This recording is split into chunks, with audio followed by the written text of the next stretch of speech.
hear him. I'll just say, all I'm doing is just trying to understand the role of Lil Wayne in the Odell incident.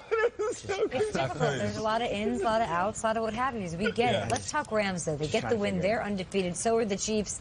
And it was in Seattle. They did deal with some injuries as well. You know, Schrags has talked a lot about the depth on this team. What's the latest on Brandon Cooks and Cooper Kupp? Yeah, the receiver depth is absolutely going to be challenged here. You might hear names like JoJo Natson probably more than the Rams would ever want.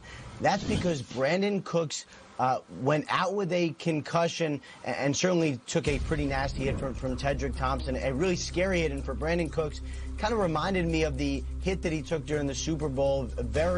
A one that really kind of makes you sit up and watch. He's had several concussions, certainly something to keep an eye on here for the Rams. A pretty electric receiver. And that was not all. Cooper Kupp, the trusted target for Jared Goff, also went out with a concussion. And the Rams have talent all over their roster. That much is clear. One of the best teams in the NFL. They just do not have a lot of numbers at the receiver position. And we've seen in the past when players leave with concussions, a lot of times they do miss the next Sunday's game. So, of course, we will be keeping an eye on this one. Ian, that Jags offense didn't do much without Leonard Fournette. It's kind of like cash money without Weezy. What's the outlook for Jacksonville at the running back position? Yeah, it's not good right now, and I'm going to leave the Weezy line alone because I feel like we've beaten up on his role as a hype man probably too much already.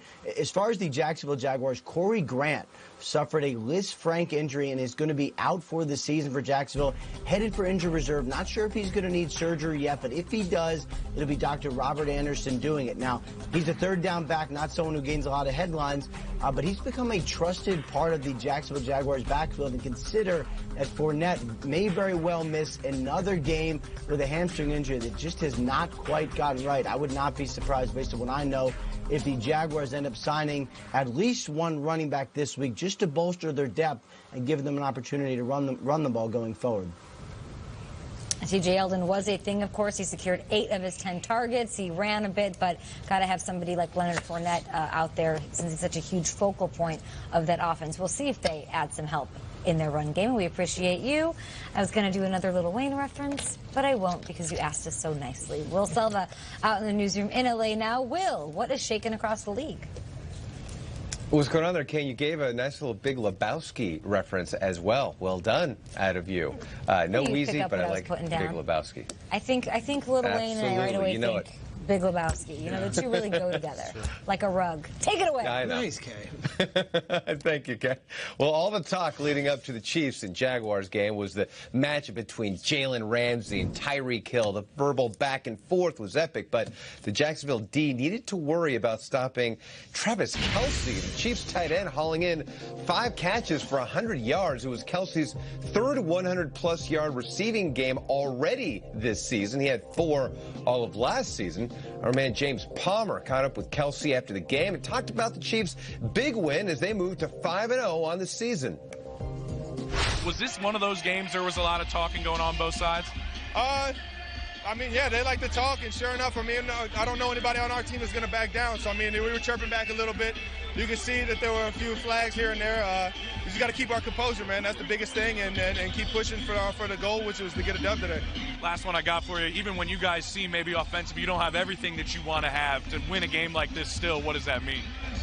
I mean, yeah, it's a testament to Coach Andy Reid, Coach Eric Bieniemy, those two. I mean, our entire offensive staff for putting together a game plan to put us in the best situations and opportunities on the field. And sure enough, just all you got to do is just go out there and let Showtime Mahomes take over and make a play for him here and there. And sure enough, we came up with a win. Wait, you said Showtime Mahomes. Are you sticking with this nickname? A lot of people are on the fence. A few of them, man. I mean, you got Froggy, you got Showtime Mahomes, you got Patty Cakes, you got them all, man. You can call him whatever you want, man. Well, he's undefeated, and so are you. There you go, baby. Froggy is in there as well. Panthers kicker Graham Gano with 4 field goals against the Giants Sunday. They were all important, but the big one, of course, came as time expired from 63 yards out, time for the second longest in NFL history. Kickers don't always get the love they deserve, but Gano did. He balled, and he got the call. Dion, the man. No. His dad is the man right now, not Dion. His dad is the man. So when Cam drives down the field, Are you saying, guys, if you could just get me across the 50, we good? I'm straight. I got this. Man, I honestly didn't even know where the kick was from. I just went out there, tried to hit it straight enough and long enough, and anytime Cam's got the ball in his hands, you got a good feeling that it's gonna, he's gonna get you in range. So Somebody's behind you. that's Mike Pilardi, my holder back there. I love guys just weighing in back there. It's like Deshaun Watson was on with DeAndre Hopkins last week for us.